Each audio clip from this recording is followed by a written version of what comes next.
Realize that emotions are the causes of your biggest mistakes in life. It's never been how big the circumstances. It's always been how big your emotional reaction to the circumstance was. Because every feminine woman throughout history, when you think about Rihanna, Marilyn Monroe, Michelle Obama, they all have a relaxation about them. They're all non-reactive. They ignore what they can't have. They never seem like they're in a hurry. They never seem like they're rushing. They're always in their own time. They ignore people who are trolling them. And even if somebody's trying to upset them, they never react. It is the key to their femininity. And it is a key that if you master, it doesn't matter how masculine you come across, you're going to come across feminine. It is without a shadow of a doubt, you're going to come across feminine. And if this video doesn't work for you, if you apply what I tell you and it doesn't work, come back in the comment section and say, Alex, what you said was BS. It didn't work.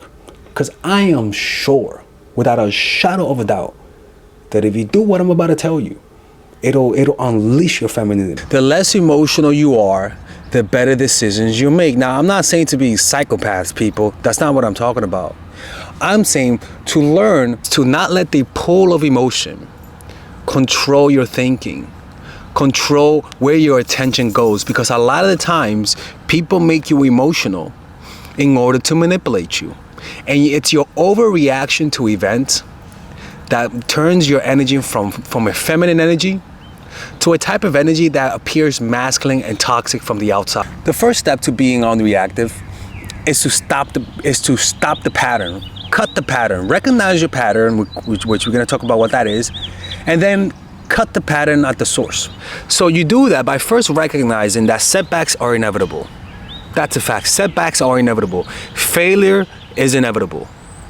So you learn to be okay with the concept of failing. You learn to be okay with the concept of rejecting. You learn to be okay that you're going to take a few L's in your life. By first initiating that and lowering your expectations from yourself, from people and the world, you cut out the major portion of our reaction. Because if you're attempting to win every battle, you're not thinking straight. You're not thinking ahead. If you're actually thinking ahead by developing a long-term vision, you do expect failure. You do expect rejection. You do expect setbacks. All you're doing is being realistic with your expectations that some people will not like you, so that when it happens, it doesn't catch you by surprise. You come to terms that you won't win every single battle. So my initial way, the way I deal with reactivity is by allowing myself to experience my reaction fully, which is any reaction, any emotion that arises in you is a reaction. Your emotions come because you're reacting to your environment. So what you want to do is, rather than act as soon as you feel the emotion, you want to develop the practice of observing your emotions as they arise. Or you want to develop the practice of maintaining awareness to your breath as the emotions arise. See emotions as a dog. Let's just say you're training your dog to not jump on you when you first enter the apartment. What most people do when the dog jumps on them, they get mad, they get frustrated, or they play with the dog. What you're doing is that you're reinforcing that behavior. You're not eliminating them. What you should do, though, is that when the dog gets agitated, when the dog jumps on you, you ignore the dog. You don't pay attention to it. You focus on the conversation. You focus on something else. And what happens is that after a while of the dog trying to get your attention, it notices it cannot get your attention. And then after a while, that dog calms down. Over a few times of repeating this, when you enter the apartment, there'll come a moment when the dog is not going to jump on you anymore, which means that the dog stopped reacting to you. Why? Because you're not paying attention to it. That paying attention is similar to noticing your breath in meditation, where the emotions arise, which is your dog trying to get a reaction out of you, and all you're doing is just noticing the breath, which is you're ignoring the dog. You're not acting like the emotions don't exist, but by you just feeling the emotion and noticing the breath, what you're doing is that you're allowing that energy to slowly release itself, for you to expose yourself to it, almost as though you're being inoculated by a virus, where you're exposing yourself to a certain virus, and so you're building up an immunity to it.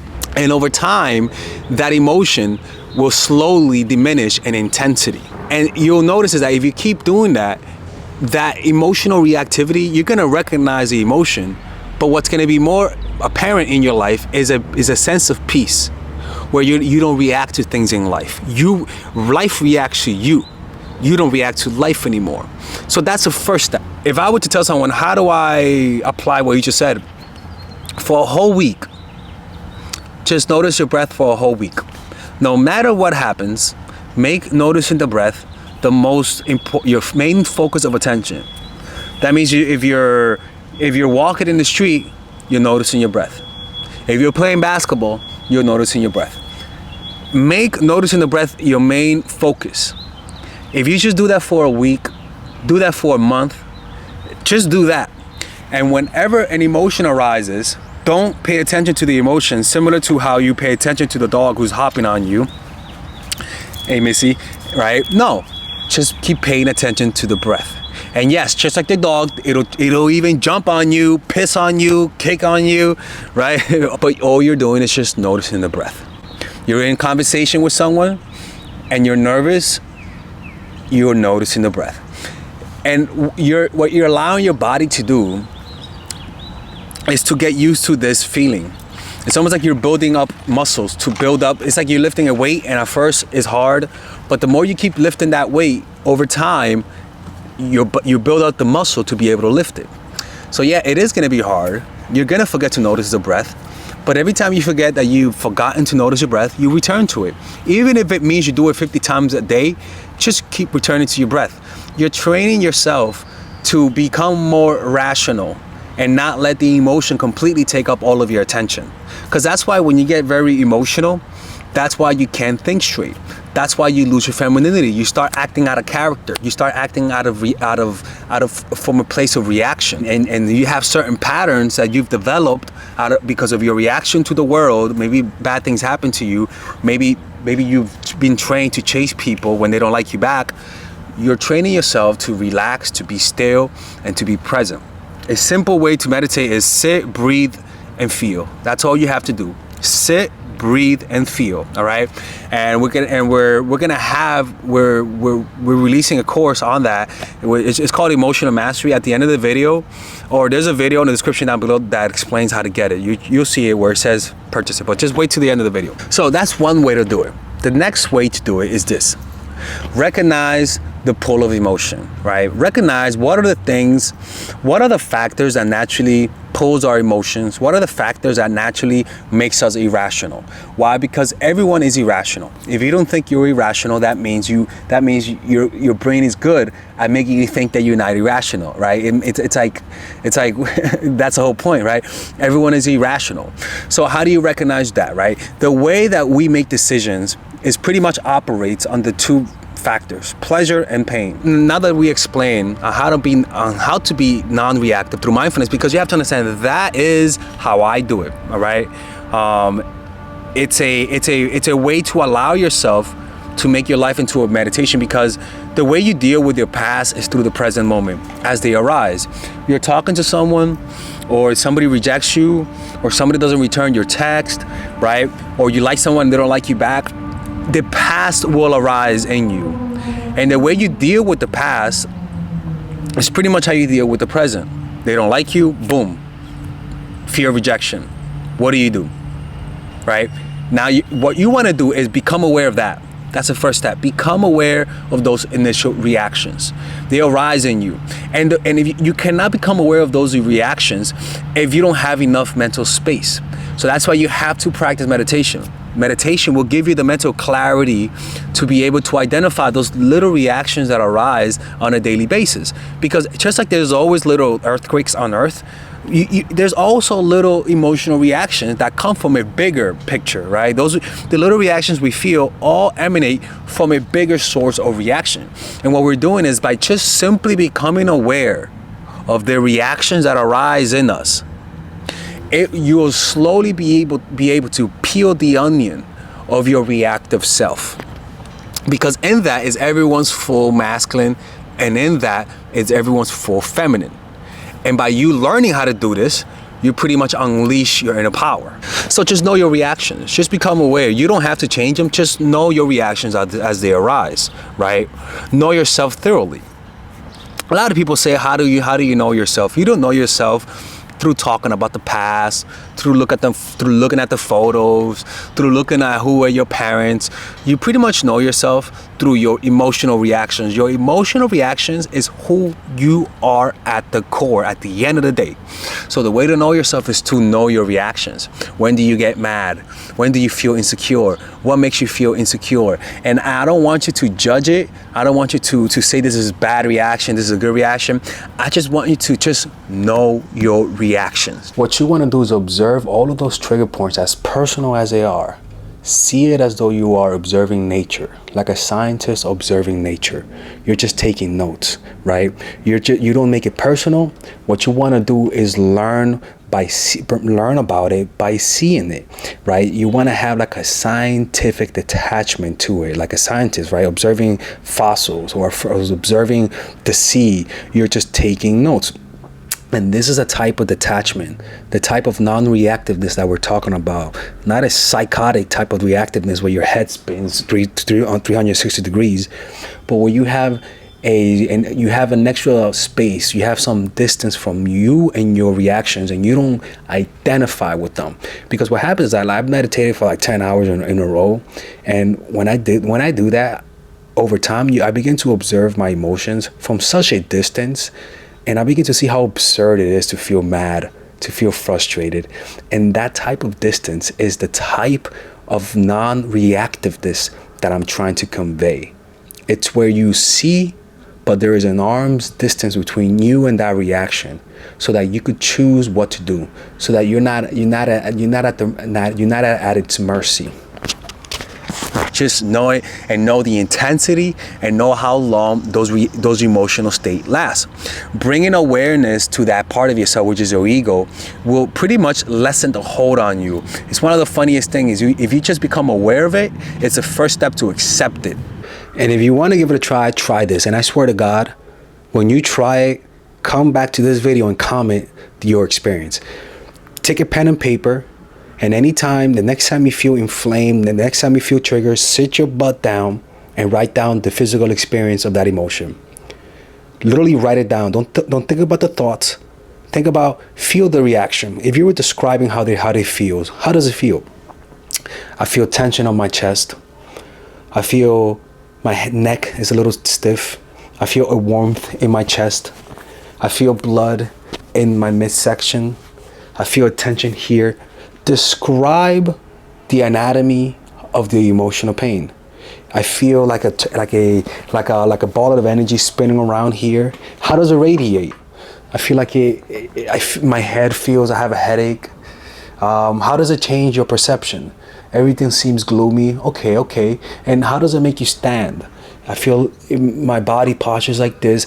And just write in autistic detail the experience of feeling triggered, the experience of the low grid emotion. How does it change the way you see yourself? Write it down. It's almost like you're drawing the experience. It's almost like you're telling somebody what it would feel to feel this.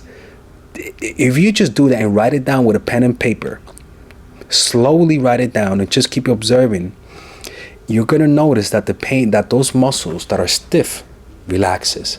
That stiffness here relaxes. Maybe you felt the stiffness there and you're like, oh, it feels like this. By you observing it, what you'll notice is that it'll relax.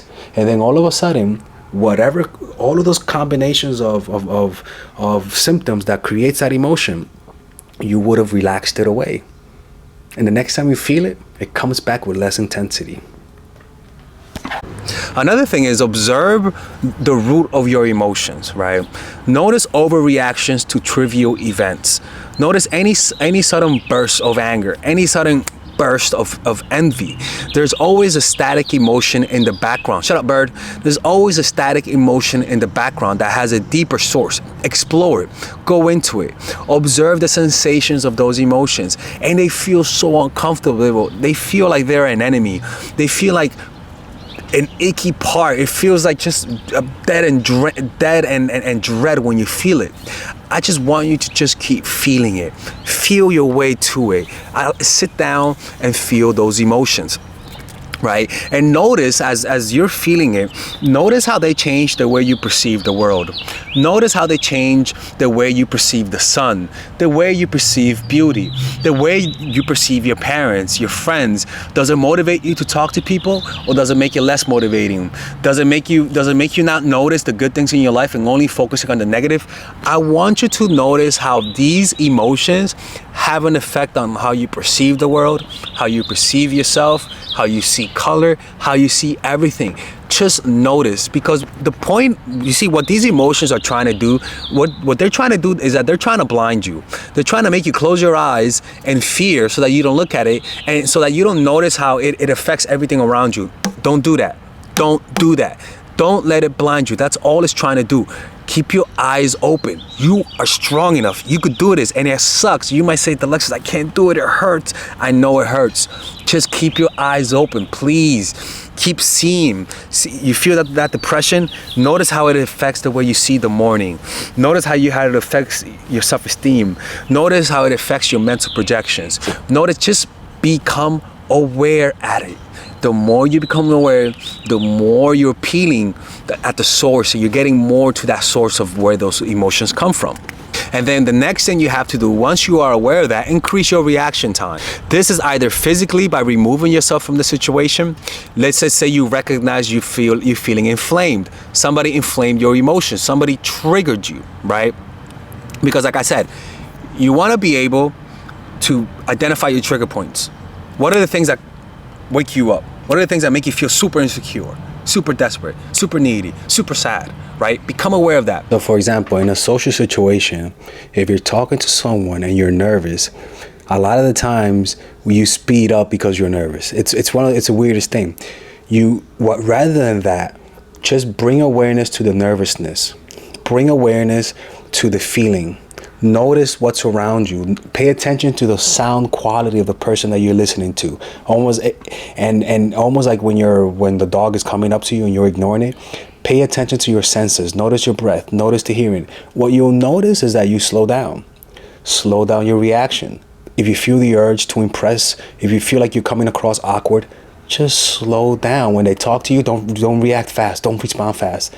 Take an extra half a second and speak slower and breathe more deeper and move slower. By you paying attention to your body and observing the reaction and not trying to speed up, what you're doing is that you're accepting it. You're relaxing it away.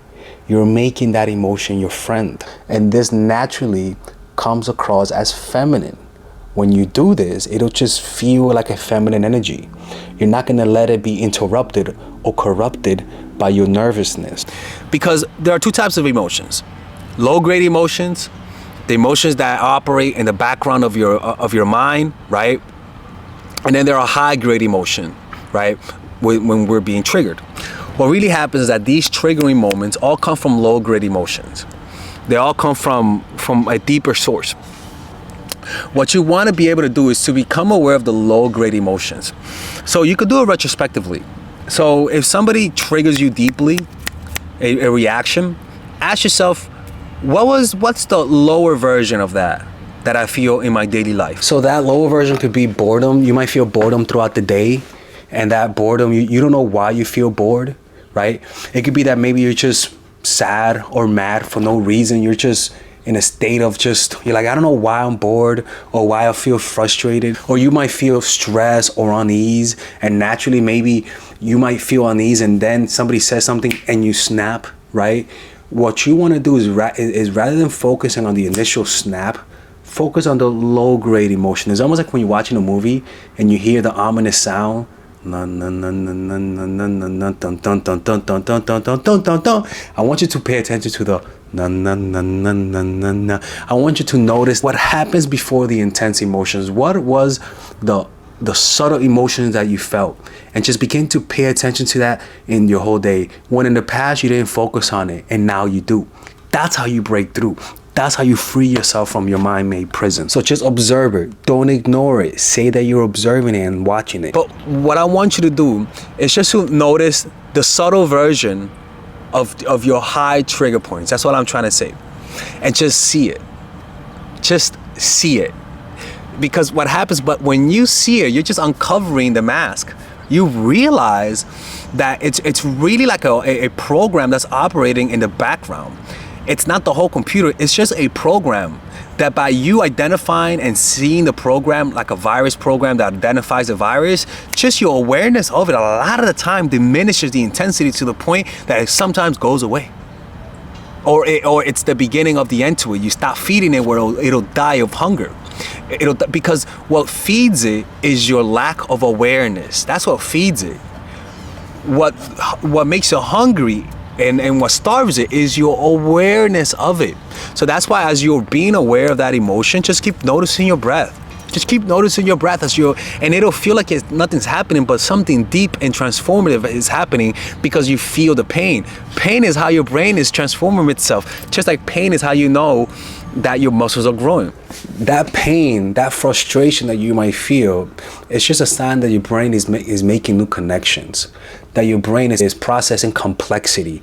It's a good thing that you're frustrated, that it hurts. It's a good thing. That's how your brain just carves out new neural pathways.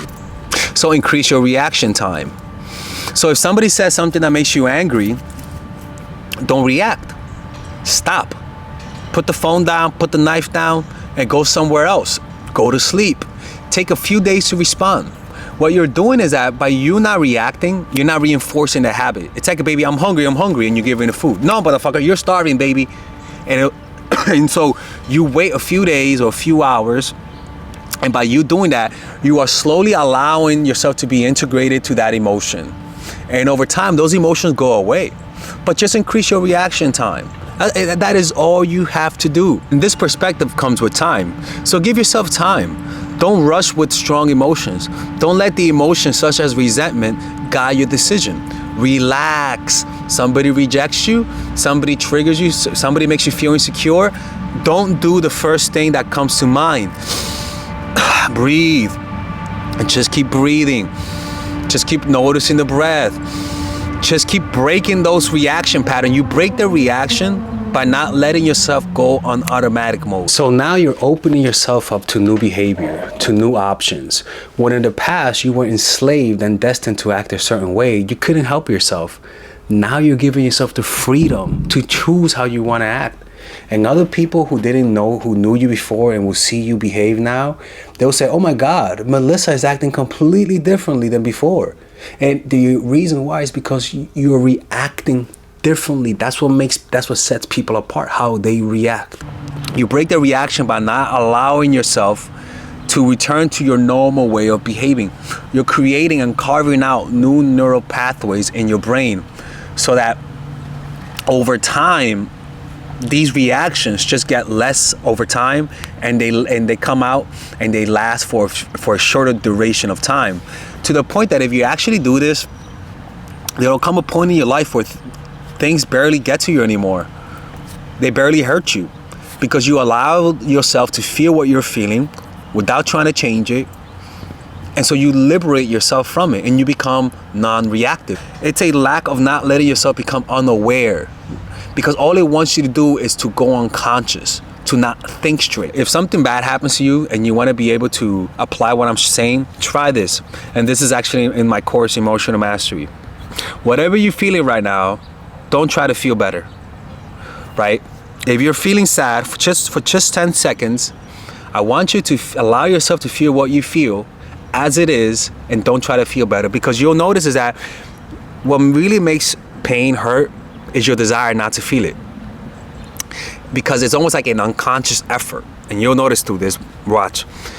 But if you don't try to feel better, you'll notice that the real pain was in your effort to not want to feel what you feel. So for just 10 seconds, don't try to feel better.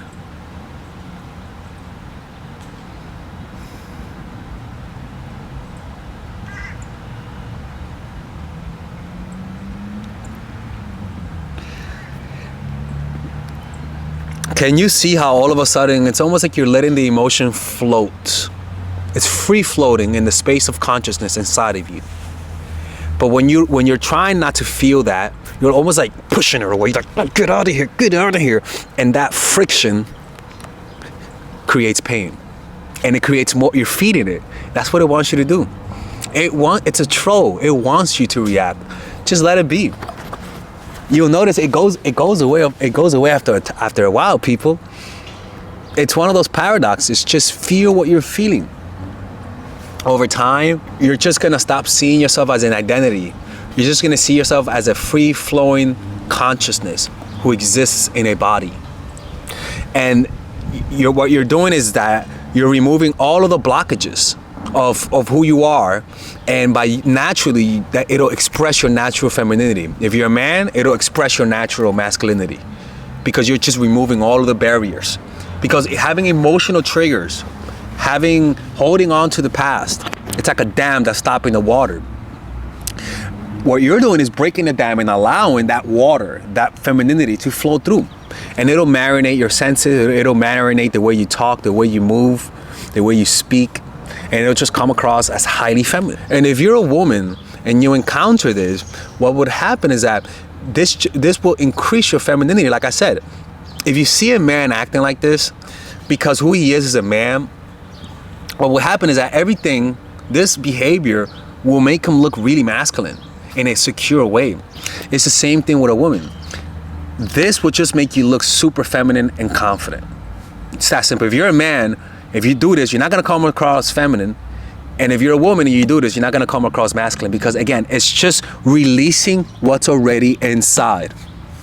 Now, if you're new here and you wanna work with me, or purchase any of my courses that I have for single women, women in relationships, and assertiveness training, click on the description down below. It will link you to a few videos that explains to you how to work with me, and a few videos that explains to you the different types of courses that I have. These courses I made them for a reason. I know they work. If it doesn't work, I'll give you your money back, and you could just say in the comment section, Alex, you're full of BS. The things you teach don't work. Okay, so in the videos in the description down below, you will see all of the videos that will guide you to that direction.